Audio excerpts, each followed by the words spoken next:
নমস্কাৰ বন্ধুসকল, মোৰ অন্য এটা ভিডিঅ'লৈ আপোনালোকক স্বাগতম জনাইছোঁ। বন্ধুসকল, আজি আমি আলোচনা কৰিম SSC GD কনষ্টেবল 2024 ওপৰত। আপোনালোকৰ ফিজিকেল কোনটো মাহৰ পৰা ষ্টাৰ্ট হ'ব, আপোনালোকৰ ফাইনেল কাট অফ এইবাৰ কম যাব, কিমান কম যাব, গোটেইখিনি তথ্যই A to Z এই ভিডিঅ'টোৰ মাধ্যমেৰে আপোনালোকক জনাবলৈ চেষ্টা কৰিম। যদি মোৰ চেনেলটোত প্ৰথমবাৰ কাৰণে ভিজিট কৰিছে তেতিয়াহ'লে মোৰ চেনেলটো ছাবস্ক্ৰাইব কৰক আৰু কাষত থকা বেল আইকনটো প্ৰেছ কৰক। চাওক বন্ধুসকল, আপোনালোকে গমে পাইছে আজিৰ পৰা প্ৰায় এমাহৰ ভিতৰত SSC GD ৰিজাল্ট ঘোষণা কৰিছে আৰু ৰিজাল্টত দেখা পোৱা গৈছে কাট অফটো যথেষ্টখিনি গৈছে। কাট অফ যোৱাৰ কাৰণ দুটাই, অসমীয়া মাধ্যমত এক্সাম অনুষ্ঠিত হৈছিল আৰু লগতে বাহিৰৰ কেণ্ডিডেট এতিয়াও 3,000 পৰা 4,000ৰ ভিতৰত আছে আৰু এইবাৰ এক্সাম অকণমান সহজো আহিছিল। কাট অফ বেছি যোৱাৰ কাৰণ সেইটোৱে। এতিয়া আহিছোঁ আপোনালোকৰ ফিজিকেল কেতিয়াৰ পৰা আৰম্ভ হোৱাৰ সম্ভাৱনা আছে। ইয়াত দুটা কথা আছে। কি কথা আপোনালোকে ভালদৰে গম পাব। চাওক, প্ৰায় সংখ্যকে সুধি আছিল যে দাদা ফিজিকেল কোনটো মাহত হ'ব, আৰু বহুতে কৈছে ছেপ্টেম্বৰত হ'ব নে আগষ্টত হ'ব।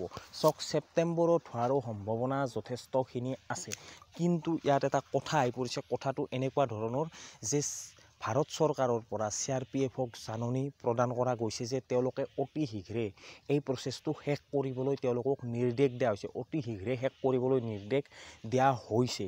যদি এই হিচাপত হয় তেতিয়াহ'লে কিন্তু আগষ্টতো হোৱাৰ সম্ভাৱনা আছে ফিজিকেলটো। যদি আপোনালোকে ফিজিকেলৰ কাৰণে প্ৰিপাৰেশ্যন চলোৱা নাই তেতিয়াহ'লে অতি শীঘ্ৰে প্ৰিপাৰেশ্যনটো আৰম্ভ কৰক, কাৰণ আপোনালোকৰ হাতত যদি আগষ্টত অনুষ্ঠিত হয় তেতিয়াহ'লে আপোনালোকৰ হাতত খুব বেছিকৈ চাবলৈ গ'লে 20 দিনমান হাতত আছে, আৰু যদি ছেপ্টেম্বৰত অনুষ্ঠিত হ'ব লগা হয় তেতিয়াহ'লে আপোনালোকৰ হাতত 40 দিনমান সময় আছে। কিন্তু এই কেইদিনত আপোনালোকে ভালদৰে নিজকে প্ৰস্তুতি কৰি তুলিব লাগিব। 5 কিলোমিটাৰ আপোনালোকে 24 মিনিটৰ ভিতৰত আহিব লাগিব। আপোনালোকে যেনেকৈ নহওক এইকেইদিন ভালদৰে প্ৰিপাৰেশ্যন আৰম্ভ কৰক যাতে ফিজিকেলটো ক্লিয়াৰ কৰিব পাৰে, কাৰণ এইবাৰ কাট অফৰ কথা আছে বহুত, কাৰণ অলৰেডি কাট অফ বেছি গৈছে, কিন্তু এইবাৰ ফাইনেল কাট অফ অকণমান কম যাবও পাৰে। কেনেকৈ কম যাব পাৰে সেইটো জনাই আছোঁ। যদি আপোনালোকে বাহিৰৰ কেণ্ডিডেটসকলক ফিজিকেল দিবলৈ নিদিয়ে, যিহেতু তেওঁলোকে নিজৰ ৰাজ্যতে এক্সামটো দিছে, অসমৰ হৈ এপ্লাই কৰি অসমৰ মানুহৰ দ্বাৰাই ডকুমেণ্টসমূহ বনায়, তেওঁলোকে ইয়াত ফিজিকেল দিবলৈ আহিব। সেই ফিজিকেল দিয়া টাইমত যদি আপোনালোকে তেওঁলোকক ধৰিব পাৰে আৰু প্ৰশাসনৰ হাতত চমজাই দিব পাৰে, আপোনালোকে এটা কথা ভাবি চাওক, যিমান চেণ্টাৰত ল'ৰা ছোৱালী থাকিব আমাৰ অসমত, গোটেইকেইটা চেণ্টাৰতে অসমৰ ল'ৰা ছোৱালী থাকিব। যদি এটা চেণ্টাৰতো এদিনত যদি 20-30 জনকৈ বাহিৰৰ কেণ্ডিডেট ধৰিব পাৰে, মিনিমাম ক'বলৈ গ'লে 200 পৰা 300 বাহিৰৰ ল'ৰাক ধৰিব পাৰিব, আৰু 200 পৰা 300 ল'ৰাক যেতিয়া ফিজিকেল দিব নিদিব তেতিয়া সেই 200-300 ল'ৰা আমাৰ অসমৰ ল'ৰাই চাকৰি পাব। এইখিনি কাম আপোনালোকে নিজেই কৰিব পাৰিব, কাৰণ আপোনালোকৰ হাতত আছে এইখিনি।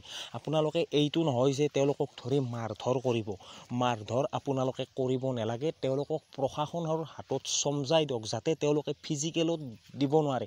ফিজিকেল টাইমত তেওঁলোকক যাতে জেলত ৰাখি থয় প্ৰশাসনে, তেনেকুৱা ব্যৱস্থা আপোনালোকে নিজেই কৰিব পাৰে। আপোনালোকে সেইখিনি কাম কৰক। সেইখিনি কাম কৰিলে কোনো বাহিৰা শক্তিয়ে আমাৰ চাকৰি কাঢ়ি নিব নোৱাৰে। আপোনালোকে এইটো কথা লক্ষ্য কৰিব। কোনজন বাহিৰৰ ল'ৰা তেওঁক চেক কৰিব, তেওঁৰ ডকুমেণ্টছ যদি আপোনালোকে বাহিৰৰ পায় তেতিয়াহ'লে ততলৈকে তেওঁলোকক পুলিচৰ হাতত চমজাই দিবলৈ চেষ্টা কৰক, আৰু কাট অফটো কম তেতিয়াহে যাব। এতিয়া অলৰেডি কাট অফ বেছি গৈছে। যদি আপোনালোকক মই গেৰাণ্টি দি ক'ব পাৰোঁ, যদি বাহিৰৰ ল'ৰা এজনো ফিজিকেল দিব নাপায় তেতিয়াহ'লে যদি আপোনালোকৰ হাতত 5ৰ ভিতৰতো মাৰ্ক বেছি আছে, 1ৰ পৰা 5ৰ ভিতৰতো যদি মাৰ্ক বেছি আছে তেতিয়া আপোনালোকৰ চাকৰি নিশ্চিত বুলি ধৰি লওক, কাৰণ যোনখিনি ল'ৰা বাহিৰত এতিয়া আছে সেইখিনিৰ মাৰ্ক যথেষ্টখিনি বেছি আছে। তেওঁলোকে ফিজিকেল পাছ কৰিলে চাকৰি একেবাৰে নিশ্চিত। আপোনালোকে এইটো কথা মনত ৰাখিব। মিনিমাম 1000 ল'ৰা 1200 ল'ৰাই চাকৰি লৈ ল'ব। আপোনালোকে এইখিনি কাম ভালদৰে কৰক, আৰু আজিৰ ভিডিঅ'টোত এইখিনি। আজিলৈ আহিছোঁ। জয় হিন্দ, জয় ভাৰত।